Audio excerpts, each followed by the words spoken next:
آپ نے اپنے ہاتھوں سے گارے مٹی کے بت بنا رکھے ہیں جن کی آپ عبادت کرتے ہیں، تو قرآن کہتا ہے ما نعبدہم الا لیقربونا الی اللہ زلفا۔ وہ کہا کرتے تھے کہ ہاں ہم لات و منات کی عبادت اس لیے کرتے ہیں تاکہ یہ بت ہمیں اللہ کے قریب کر دیں گے، یعنی انہیں وسیلہ بناتے تھے، انہیں واسطہ بناتے تھے۔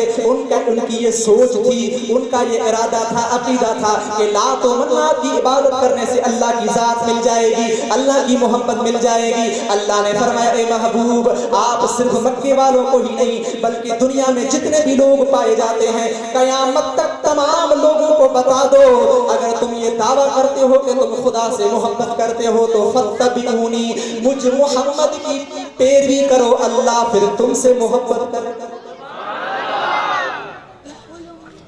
پہلی بات تو یہ ہے کہ اللہ فرما رہا ہے کہ یہ لوگ دعویٰ کرتے ہیں کہ ہم اللہ سے محبت کرتے ہیں، لیکن اللہ فرما رہا ہے کہ ان کو کہہ دیجئے اگر یہ دعویٰ میں سچے ہیں تو ان کو کہہ دو کہ مجھ محمد کی پیروی کریں، پھر خدا سے محبت نہیں بلکہ خدا ان سے محبت کرے۔ اور پھر ایسا مہربان ہے کہ جو مصطفیٰ کے قدموں میں آ جائے، جو مصطفیٰ کی گلی میں آ جائے، جو مصطفیٰ کے دامن کو پکڑ لے، اللہ فرماتا ہے کہ خدا اس سے محبت بھی کرے گا اور ماضی کی تمام خطائیں بھی اس کی معاف کر دے گا۔ تو جب اب محمد آ گئے، اب آخری نبی آ گئے، اب آخر زمان نبی آ گئے، اب اس کی پیروی کے سوا کوئی چارہ ہی نہیں ہے۔ ہم نے کلمہ پڑھ لیا، لا الہ الا اللہ کہہ دیا، محمد رسول اللہ کہہ دیا، اب تب تک ہم پکے مومن نہیں ہو سکتے جب تک کامل طور پر حضور کی پیروی نہ کر لیں، حضور کی اتباع نہ کر لیں، کیونکہ حضور آنے کے بعد کوئی درم دین نہیں چلے گا، کوئی طریقہ نہیں چلے گا۔ اب بس ایک ہی بات ہے، جو چاہتا ہے کہ خدا کی ذات اسے ملے تو اسے مدینے کی گلی سے گزرنا پڑے گا، اسے مصطفیٰ کے قدموں میں اپنی جان کو نچھاور کرنا پڑے گا، حضور کے امر پر لبیک کہتے ہوئے سر کو تسلیم خم کرنا پڑے گا، گردن کو جھکا کر حضور کے ہر بات پر لبیک کہتے ہوئے اس بات پر عمل کرنا پڑے گا، تب جا کے خدا کی ذات ملے گی۔ یہ تو عام انسانوں کی بات ہے۔ حدیث مبارکہ میں ہے کہ ایک مرتبہ حضرت عمر فاروق رضی اللہ تعالی عنہ حضور کی دربار میں آئے، توریت کے کچھ اوراق لے کر آئے۔ توریت اللہ کی آسمانی کتاب حضرت موسیٰ پر نازل ہوئی۔ آ کر حضور کے سامنے عرض کیا یا رسول اللہ یہ توریت ہے، اللہ کا کلام ہے جو موسیٰ پر نازل ہوا تھا۔ حضور نے گردن ہلا کر ہاں کا اشارہ کیا، ہاں میں جانتا ہوں یہ توریت ہے۔ حضرت عمر فاروق نے حضور کی طرف دیکھا ہی نہیں اور توریت پڑھنا شروع ہو گئے، توریت کی تلاوت کرنا شروع ہو گئے۔ حضور کا چہرہ متغیر ہو گیا، حضور کے چہرے پر غم و غصے کے آثار نظر آنے لگے۔ حضرت ابو بکر نے حضرت عمر فاروق کے ہاتھ کو پکڑ لیا، اے فاروق اعظم، اے عمر آپ توریت پڑھے جا رہے ہیں، ذرا حضور کے چہرے کو تو دیکھیے، آپ کے اس عمل سے حضور خوش نہیں ہے۔ تو حضرت عمر عرض کرنے لگے یا رسول اللہ گستاخی معاف ہو، بے ادبی معاف ہو، لیکن یا رسول اللہ یہ تو توریت ہے، یہ تو اللہ کا کلام ہے، موسیٰ کی کتاب ہے جو اللہ نے نازل فرمائی اور اللہ کی کتاب ہے۔ تو آپ نے فرمایا اے عمر میں اس بات پر غصہ نہیں کر رہا ہوں کہ توریت اللہ کی کتاب نہیں ہے یا توریت میں کوئی شک ہے، لیکن اے عمر میں قسم کھا کر کہتا ہوں کہ جس کے قبضے قدرت میں مجھ محمد کی جان ہے، اے عمر اگر آج موسیٰ بن متہ ہوتے تو اسے بھی میری پیروی کے سوا کوئی چارہ نہیں ہوتا، یعنی اگر موسیٰ بھی زندہ ہوتے تو آج میرے دین پر عمل کرتے، مجھ محمد پر کلمہ پڑھ کر میرے دین پر عمل پیرا ہوتے، کہ آج اگر کوئی نبی ہوتا تو اسے بھی دین محمدی ماننے کے سوا کوئی چارہ نہیں ہوتا۔ اسی طرح ایک روایت میں ہے کہ حضرت عیسیٰ جب نازل ہوں گے، دمشق میں نازل ہوں گے،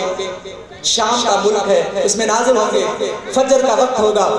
امام مہدی بھی ہوں گے، مسلمان ہوں گے، ان کو پتا چلے گا کہ یہ عیسیٰ روح اللہ ابن مریم ہے، مریم کا بیٹا روح اللہ ہے، اللہ کا نبی ہے۔ تو امام مہدی کہیں گے کہ یہ عیسیٰ آپ نماز پڑھائیں، اور لوگ بھی ارادہ کریں گے کہ اللہ کے نبی کے پیچھے نماز پڑھیں۔ تو عیسیٰ علیہ السلام کہیں گے، حضور نے فرمایا عیسیٰ کہیں گے کہ آج میں امت محمدیہ کے امام کے پیچھے نماز پڑھوں گا، اس لیے کہ لوگوں کو پتا چلے کہ اللہ نے مصطفیٰ کی شان کو تو بلند کیا ہے کہ مصطفیٰ کی امت کی شان کو بھی بلند کیا ہے، کہ قیامت کے قرب میں عیسیٰ علیہ السلام بھی امت محمدیہ کے امام کے پیچھے نماز پڑھیں گے اور عیسیٰ علیہ السلام اعلان کر کے کہیں گے کہ میں آج نبی بن کر نہیں آیا، میں آج رسول بن کر نہیں آیا، بلکہ آج میں محمد کے دین کی پیروی کے لیے آیا ہوں۔ تو اے مسلمانوں، نبی کے پیروی کے سوا اور کوئی چارہ نہیں ہے، جس کو آج ہم نے بھلا دیا ہے۔ اتباع رسول کو ہم نے چھوڑ دیا ہے، اطاعت رسول کو ہم نے چھوڑ دیا ہے۔ جلسے تو ہم بڑے سنتے ہیں لیکن نماز پڑھنا بڑا مشکل لگتا ہے۔ جلسے سننے کے بعد 11-1 بجے جلسہ ختم ہو گیا، صبح کی نماز میں ہم سوئے رہتے ہیں۔ بہت مسلمان آپ کو مسجدوں میں نظر آئیں گے، حضور کی سنت پر عمل کرنے کے لیے ہم تیار نہیں ہیں۔ تو دوستو، ان جلسوں کا مقصد یہی ہے کہ ہم اللہ کے نبی کے قریب ہو جائیں، ہم دین کے قریب ہو جائیں۔ یہ محفلیں اس لیے سجائی جاتی ہیں تاکہ حضور کا عشق ہمارے سینے میں پیدا ہو۔ تو دوستو، ہم تب تک پکے مومن ہو ہی نہیں سکتے، ایک تو حضور کی اتباع نہ کریں، اور دوسری بات کہ ہمارے سینے میں، ہمارے عقیدے میں یہ بات پختہ ہو جائے کہ ہم ہر چیز سے بڑھ کر اپنے نبی سے محبت کریں۔ اور جب یہ حکم نازل ہوا، یہ اللہ کا فرمان نازل ہوا، اس کے بعد تاریخ نے یہ اوراق بھی لکھے، ایسی داستان بھی لکھی کہ مکہ کے وہ لوگ جو بتوں کی پوجا کرنے والے تھے، لیکن فانوس نبوت کے چراغ سے جب ان کے سینے منور ہو گئے تو ایسی اتباع کر کے دکھائی، ایسی حضور کی اطاعت کر کے دکھائی کہ دنیا کی ہر چیز کو چھوڑ کر پوری دنیا تو دنیا اپنی جان کو بھی مصطفیٰ کے قدموں میں پیش کر دیا۔ محبت کی انوکھی داستانیں جو صحابہ کرام نے پیش کی ہیں، ایسی داستان کہیں پر بھی نہیں ملتی۔ ایسی اتباع جو حضور کی صحابہ کرام نے کر کے دکھائی، ایسی کہیں نہیں ملتی ہے۔ دوستو، جب اللہ کے نبی کا فرمان ہوتا تھا تو ہر وقت وہ لبیک کہتے ہوئے حاضر رہتے تھے، عبادات میں بھی آگے، جہاد میں بھی آگے، قربانیوں میں آگے، کسی بھی چیز میں وہ پیچھے نہیں ہٹتے۔ ایک بڑی پیاری بات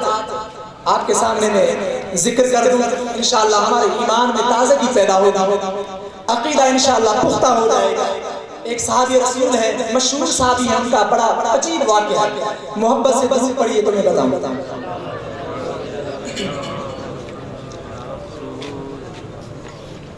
اتنی بڑے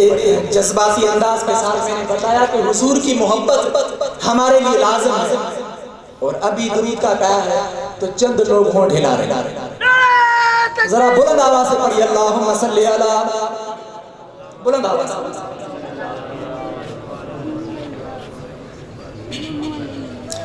اللہم صلی علی سیدنا و نبینا و مولانا محمد و علی آلہ و اصحابہ اجمعین۔ حضرت سعد بن ابی وقاص رضی اللہ تعالیٰ عنہ نوجوان ہیں، بڑے خوبصورت ہیں، اپنی ماں سے بہت زیادہ محبت کرنے والے ہیں۔ وہ بیٹا ہی کیا جو اپنے ماں سے محبت نہ کرے، بہت زیادہ محبت کرتے تھے اپنی ماں سے، اتنی محبت کہ حضرت سعد بن ابی وقاص کی ماں بھی ان سے محبت کرتی، بیٹا بھی ماں سے محبت کرتا۔ نوجوان ہے، خوبصورت ہے، خوبرو ہے، ابھی اسلام نہیں لایا، اس سے پہلے ماں بیٹے کی محبت کا یہ عالم ہے کہ سعد جب گھر میں نہیں آتا تھا تب تک ان کی ماں نہیں سوتی تھی، بستر پر نہیں جاتی تھی، حتیٰ کہ کھانے کا ایک لقمہ نہیں کھاتی تھی۔ لیکن جب حضور کو دیکھا، حضور کا دیدار کیا، سعد بن ابی وقاص نے حضور صلی اللہ علیہ وسلم کا دیدار کیا، آپ پر جان فدا کر دی، اسلام کو قبول کیا۔ جب اسلام قبول کر لیا تو جب گھر آیا تو ماں نے کہا کہ بیٹے اے سعد، میں نے سنا ہے کہ تم نے محمد کا دین قبول کر لیا۔ تو وہ کہتے ہیں کہ ہاں اماں جان، بے شک میں نے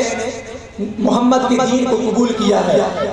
اور یہ آخری نبی ہے اور ان کا آخری دین ہے، اسی میں ہم سب کی فلاح و کامیابی ہے، میں نے ان کے دین کو قبول کیا۔ ماں کہتی ہیں بیٹے صدیوں سے، سالوں سے ہمارا الگ مذہب ہے، ہم لات و منات کی عبادت کرنے والے ہیں، تو نے محمد کے دین کو کیوں قبول کیا ہے؟ اب میرا حکم ہے، تم مجھ سے محبت کرتے ہو، میں بھی تجھ سے محبت کرتی ہوں، اور میرا یہ حکم ہے کہ تم نے محمد کے دین کو چھوڑنا ہوگا۔ ماں کہہ رہی جو بیٹا اپنی ماں سے اتنی محبت کرنے والا، وہ ماں کہتی ہے کہ بیٹے محمد کے دین کو چھوڑنا ہوگا۔ بیٹا کہتا ہے اماں جان جو کچھ تو کہے گی، جس کی چیز کے بارے میں کہے گی، دنیا کی ہر دولت ہر نعمت میں تیرے قدموں میں نچھاور کروں گا، لیکن محمد کے دین کو نہیں چھوڑوں گا۔ اب ماں کہتی ہے کہ بیٹے اگر تم نبی کے دین کو نہیں چھوڑو گے تو میں کھانا بھوک ہڑتال کروں گی۔ ساس کی ماں کہتی ہے کہ بیٹے اگر تو نے محمد کے دین کو نہیں چھوڑا تو میں بھوک ہڑتال کروں گا۔ ماں نے بھوک ہڑتال کر لی۔ وہ بیٹا جو ماں کے بغیر کھانا نہیں کھاتا، وہ ماں جو اپنے بیٹے کے بغیر کھانا نہیں کھاتی، 3 دن گزر گئے، ماں نے ایک لقمہ تک نہیں کھایا۔ ماں نے سمجھا بیٹا مجھ سے محبت کرتا ہے، مجھے اس غم میں دیکھ کر، اس مصیبت میں دیکھ کر اس کی دل بھر آئے گی اور یہ دین کو چھوڑ دے گا۔ لیکن سعد نے حضور کو دیکھا تھا، ایمان اس کے دل میں اتر چکا تھا، ماں سے نسبی محبت تھی لیکن وہاں حب ایمانی تھی، چونکہ حب ایمانی جو ہے نا حب نسبی سے زیادہ ہوتا ہے۔ تو حضرت سعد رضی اللہ تعالیٰ عنہ 3 دن گزر گئے، ماں نے کھانا نہیں کھایا۔ 3 دن گزرنے کے بعد ماں لاغر ہو گئی، کمزور ہو گئی، قریب ہے کہ بے ہوش ہو کر زمین پہ گر جاتی۔ ماں نے دیکھا اب بے ہوش ہونے والی ہوں، ہو سکتا ہے مر جاؤں، یہ میں کھانا نہیں کھاؤں گی تو مر جاؤں گی، اور میرا بیٹا بھی ضد پہ اڑا ہے۔ تو آخر سمجھانے لگی اے اب میرے بیٹے آخر تجھے کیا ہو گیا ہے، تم مجھ سے اتنی محبت کرنے والے ہو، لیکن آج کون سی ایسی ہستی ہے جس کی محبت تیرے دل میں مجھ ماں سے بھی زیادہ ہے؟ تو حضرت شاہ عبداللطیف بٹائی رحمت اللہ علیہ فرماتے ہیں کھڑی نیڑ خمارا کھڑی نیڑ خمارا جا کیوں ناز نظر تارا کتیوں سب تائبتیا دیکھی دے دل بر وہ چکو تھیوں جوہر پسی جان بجے جمال کے محبت سے دست پڑے اللہم صلی اللہ علیہ وسلم مولانا۔ تو تقریباً 3 دن ہو گئے، حضرت سعد بن ابی وقاص کی ماں جو کھانا نہیں کھا رہے۔ 3 دن گزرنے کے بعد وہ جناب بھوک کی وجہ سے بہت کمزور ہو گئی، لاغر ہو گئی، قریب ہے کہ بے ہوش ہونے والی ہے۔ اب بیٹے کو کہہ رہی ہیں کہ میرے بیٹے آخر کیا بات ہے، تم آخر ایسی کون سی ہستی ہے جس کی محبت میری محبت پر غالب آ گئی، جس کی محبت مجھ ماں کی محبت پر غالب آ گئی، آخر وہ کون سی ہستی ہے؟ تو حضرت سعد بن ابی وقاص رضی اللہ تعالی عنہ کے سامنے ماں کہتی ہے اے بیٹے مان جا، نہیں تو تو اپنی ماں کو کھو دے گا، تو اپنی ماں کو ضائع کر دے گا، میں مر جاؤں گی، کھانا نہیں کھاؤں گی، تو محمد کو چھوڑ دے، محمد کے دین کو چھوڑ دے۔ تو حضرت سعد بن ابی وقاص رضی اللہ تعالی عنہ فرماتے ہیں لو کانت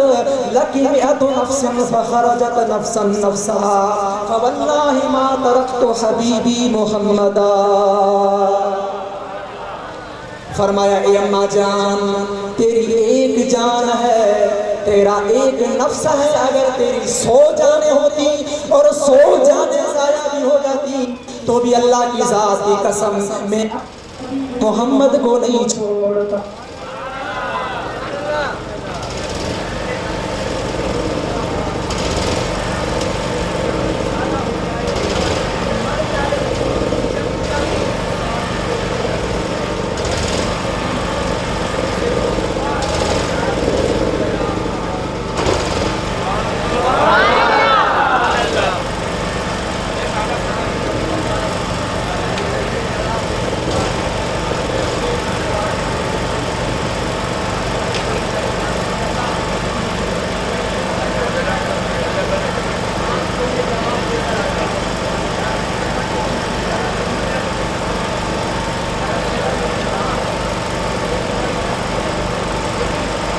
تیری محبت مجھ پر غالب ہے، کہ میں نے ماں کو چھوڑ دیا ہے یا رسول اللہ تیری خاطر، یا رسول اللہ تیری خاطر، تیرے دین کی خاطر میں نے ماں کو چھوڑ دیا ہے، یا رسول اللہ کہیں میں نے غلط تو نہیں کر دیا؟ اللہ کے نبی نے ابھی تک جواب نہیں دیا۔ ادھر سے جبرائیل اترتے ہیں، جبرائیل آ کر کہتے ہیں، اللہ کا فرمان سناتے ہیں، وَإِنْ جَاهَدَاكَ عَلَىٰ أَن تُشْرِكَ بِهِ مَا لَيْسَ لَكَ بِهِ عِلْمٌ فَلَا تُطِعْهُمَا وَصَاحِبْهُمَا۔ اللہ کا قرآن کہتا ہے، اللہ فرماتا رہا، اے محبوب آپ ان کو کہہ دیجئے، آپ اسے بتائیں کہ اگر ماں باپ، سگے ماں باپ تجھے شرک پر مبتلا کرتے ہیں کہ تو رب کے ساتھ شرک کرے، شرک والا دین لے لے، تو ایسی باتوں میں اپنے ماں باپ کی بات کو نہیں ماننا۔ پتہ چلا کہ میرے نبی کے صحابہ حضور سے اتنی محبت کرتے تھے، حضور کی اتباع کا یہ عالم ہے، آپ کی اطاعت کا یہ عالم ہے کہ انہوں نے اس بات کو جانا تھا، انہوں نے پہچانا تھا، ان کو پتا تھا کہ اللہ کی ذات ہمیں اسی در سے ملے گی، ادھر ہی سر کو جھکانا پڑے گا، ادھر ہی محبتوں کو قربان کرنا پڑے گا، دنیا کی ہر دولت کو ان پر قدموں پر، ان کے قدموں پر قربان کرنا پڑے گا، تبھی تو اللہ کی ذات کی دولت ہمیں نصیب ہو۔ یہ صحابہ کرام کی اتباع ہے، ان کی یہ اطاعت ہے کہ ایسی مثال کہیں نہیں ملتی۔ یہ تو ایک واقعہ ہے، اگر صحابہ کرام کے آپ واقعات پڑھیں تو آنکھوں میں آنسو آ جاتے ہیں۔ اگر محبت والا کوئی ہو نا تو اس کے بال کھڑے ہو جاتے ہیں کہ صحابہ کرام کی ایسی ایسی قربانیاں ہیں۔ یہ تو مرد ہے حضرت سعد بن ابی وقاص، حضرت عمار بن یاسر کی بیوی، عمار کی ماں حضرت سمیہ رضی اللہ تعالی عنہا، ان کے متعلق آتا ہے کہ ان کو کافروں نے اتنا ستایا کہ حضرت سمیہ کو انہوں نے زمین پر لٹا کر مختلف سمتوں میں باندھا، ایک پاؤں ایک اونٹ کی رسی میں باندھا، دوسرے پاؤں میں دوسری رسی ڈال کر دوسرے اونٹ میں باندھا۔ اے نوجوانوں، دین سے بھاگنے والوں، آج ہم صبح کو فجر کے لیے بستر نہیں چھوڑ سکتے، لیکن وہاں دیکھیے انہوں نے نبی کی خاطر ہر چیز کو قربان کیا، حتیٰ کہ اپنی جان کو بھی اللہ کے نبی کی خاطر قربان کر دیا۔ ذرا سوچئے کہ درد کا کیا عالم ہوگا، مصیبت کا کیا عالم ہوگا، علم کا کیا عالم ہوگا کہ حضرت سمیہ کے پاؤں میں رسیاں باندھی گئی، ابو جہل نے حکم دیا کہ ایک اونٹ کو ادھر چلاؤ، دوسرے اونٹ کو ادھر چلاؤ، ادھر سے ابو جہل پر آ گیا اور کہا اے مائی، اب اگر تم نبی کے دین کو نہیں چھوڑے گی، مصطفیٰ کے دین کو نہیں چھوڑے گی تو اونٹ چلے گے اور تیرا جسم دو ٹکڑے ہو جائے گا۔ تو سمیہ کے ایسے وقت، ایسے حالات ان کے زبان پر اگر کوئی نام تھا، کوئی کلمہ تھا تو میرے نبی کا نام تھا۔ اونٹوں کو چلایا گیا، حالانکہ عقل کہتی ہے کہ ایسے موقع پر جان کو بچا لے، عقل کہتی ہے کہ جان کو بچا لے، لیکن عشق کہتا ہے کہ سب مصیبتیں یار پر فدا ہو جائیں۔ عقل والوں کے نصیب میں کہاں سو کی جنون، یہ عشق والے ہیں جو سب کچھ لٹا دیتے ہیں۔ عاشق کا زہر پیاں کا وہو ڈسی سکن گھنوں، کرے ای قاتل جا ہو ہمیشہ ہیراک، لگن لم لطیف چے فنا کیا فیراک، وہ توڑی چکن چاک تب آن سلن آمسی۔ یہ حضور کے عاشق، حضور سے محبت کرنے والے، ان کو کس قدر تڑپایا گیا، کس قدر ستایا گیا، لیکن نبی کے دامن کو انہوں نے نہیں چھوڑا، حضور کے دامن کو نہیں چھوڑا، دین اسلام کو نہیں چھوڑا، مصطفیٰ کے دین کو نہیں چھوڑا۔ ان کو پتا تھا کہ یہ مصیبتیں صرف دنیا میں ہیں، لیکن مصطفیٰ کے قدموں سے اگر جان نچھاور کر دی تو اللہ کی محبت ہمیں ملے گی۔ تو دوستو، بس آج کا یہی پیغام ہے کہ حضور کی اتباع، حضور کی پیروی کو اپنے اوپر لازم کر دو۔ حضور کی پیروی کیا ہے؟ اس وقت چونکہ حالات وہ نہیں ہے کہ ہم دین کے لیے یہ قربانی دیں، تلوار اٹھا کر جہاد کریں، ایسا موقع آئے تو اس کے لیے بھی ہم تیار رہیں، لیکن اس وقت یہ ہے کہ ہم سنت نبی کو زندہ کریں۔ یہ جو سنتیں مٹائی جا رہی ہیں، دین سے نفرتیں پھیلائی جا رہی ہیں، یہ جو لبرل ازم لوگ کام کر رہے ہیں، ان کے خلاف اٹھنا ہوگا، اور اس کے لیے سب سے پہلے خود سنتوں پر عمل کرنا ہوگا، دین پر عمل کرنا ہوگا، اللہ کے نبی کے فرمان پر لبیک کہتے ہوئے، دین کے اعمال پر عمل کرتے ہوئے دوسروں تک دین کی ان باتوں کو پہنچانا ہوگا اور نبی کی سنتوں کو زندہ کرنا ہوگا۔ دوستو، آج اس کی ضرورت ہے۔ آج کے ہمارے نوجوان دین سے بہت دور بھاگ رہے ہیں۔ جس طرح نیا دور آ رہا ہے، دین سے لوگ دوری حاصل کرتے جا رہے ہیں، مختلف اسباب پیدا ہو گئے، مختلف چیزیں پیدا ہو گئی جو دین سے دور کر رہے ہیں، ایسے لوگ پیدا ہو گئے۔ تو دوستو، اس کے لیے ہمیں کام کرنا ہوگا، اور ایسے لوگ جو کام کر رہے ہیں، اللہ والے علماء کرام اس دور میں بھی جو دین کی خدمتیں کر رہے ہیں، ان کے بازو بن جائیں، ان کے ساتھ رہیں، ان کی صحبت کریں، ان کے مشن کو آگے بڑھائیں۔ جیسے ہمارے محبوب مرشد سجن سائیں اس دور حاضر میں یہ کام کر رہے ہیں، ان کے علاوہ اور اللہ کے نیک بندے اس مشن کو آگے بڑھا رہے ہیں، نبی کے دین کو زندہ کرنے کے لیے، سنتوں کو زندہ کرنے کے لیے، جو سنتیں مٹائی جا رہی ہیں اس کے لیے جو کام کر رہے ہیں، ذکر کی دعوت عام کر رہے ہیں۔ اس کے ساتھ ہمیں بھی مل کر یہ کام کرنا ہوگا، اور اپنے اپنے علاقوں میں دین کی باتوں کو پہنچانا ہوگا، اپنے نوجوانوں کو سدھارنا ہوگا، اپنی اولاد کو دین کی تعلیم دینی ہوگی۔ اور دوستو، یہ میرے نبی کے صحابہ تھے جن کی یہ محبت تھی، جن کی یہ عقیدت تھی، لیکن اللہ کے نبی نے ہم اور آپ کے لیے بھی فرمایا کہ میرے نبی نے فرمایا صحابہ کرام سے مخاطب ہو کر، آپ نے فرمایا، اے میرے غلاموں، تم نے مجھے دیکھا، تم نے وحی کو اترتے دیکھا، تم نے قرآن کو دیکھا، تم مجھ سے محبت کرتے ہو، لیکن کچھ ایسے لوگ ہوں گے جو صدیاں بعد میں آئیں گے، لیکن جنہوں نے مجھے نہیں دیکھا ہوگا، بغیر دیکھے مجھ محمد پر ایمان لے آئیں گے، ان کا ایمان بڑا مضبوط ہوگا۔ تو ہمارا جو اندیکھا ایمان ہے، بن دیکھے ہم نے ایمان لائے ہیں، تو یہ بن دیکھا یہ ایمان بڑے کام کا ہے۔ عقیدہ مضبوط رکھیں، حضور کے ساتھ صالحانہ محبت رکھیں۔ لا یؤمن احدکم حتی اکون احب الیہ من والدہ وولدہ والناس اجمعین، تب تک آپ میں سے کوئی پکا مومن نہیں ہو سکتا جب تک اللہ کے نبی نے فرمایا کہ مجھ محمد سے ہر چیز سے بڑھ کر وہ مجھ سے محبت کرے، یہاں تک کہ اپنے والدین سے، اپنی اولاد سے، دنیا کی ہر چیز سے زیادہ جو مجھ محمد سے محبت کرے گا وہی پکا مومن ہوگا۔ تو اللہ کرے اللہ ہمارے دلوں کو بھی مصطفیٰ کے عشق سے معمور فرمائے، اللہ ہمارے دلوں کے اندر حضور کی محبت کا ذرہ داخل کر دے، ایک چنگاری داخل کر دے جو ہمارے سینوں کو منور کر دیں کہ ہم اسلام کے اوپر عمل کر سکیں، دین اسلام کے لیے کوشش کر سکیں۔ حضور کی محبت جب دل میں آئے گی تو انشاءاللہ تعالیٰ یہ جنون اور جذبہ پیدا ہوگا، پھر کبھی بھی کوئی دین کے کام پر عمل کرنے میں انشاءاللہ تعالیٰ مشکلات نہیں ہوگی۔ تو حضور کی محبت فرض اول ہے اسلام کے لیے۔ تو اللہ سے دعا ہے آج کی اس محفل کے صدقے میں، یہ نعتیں سننے کے بعد، یہ بیان سننے کے بعد، اللہ ہمارے دلوں کے اندر حضور کی محبت پیدا کر دے۔ یہاں سے اٹھیں تو اس عقیدے کے ساتھ اٹھیں کہ آج کے بعد حضور سے میں اتنی محبت کروں گا کہ ہر چیز سے بڑھ کر حضور سے محبت کروں گا، اور اللہ کے نبی نے جن جن چیزوں کا حکم دیا ہے ان باتوں پر میں عمل کروں گا، اور جن چیزوں سے حضور نے منع فرمایا ان سے میں رک جاؤں گا۔ یہی حضور کی محبت کی علامت ہے۔ تو اللہ ہم سب کو عمل کی توفیق عطا فرمائے۔ وما علینا الا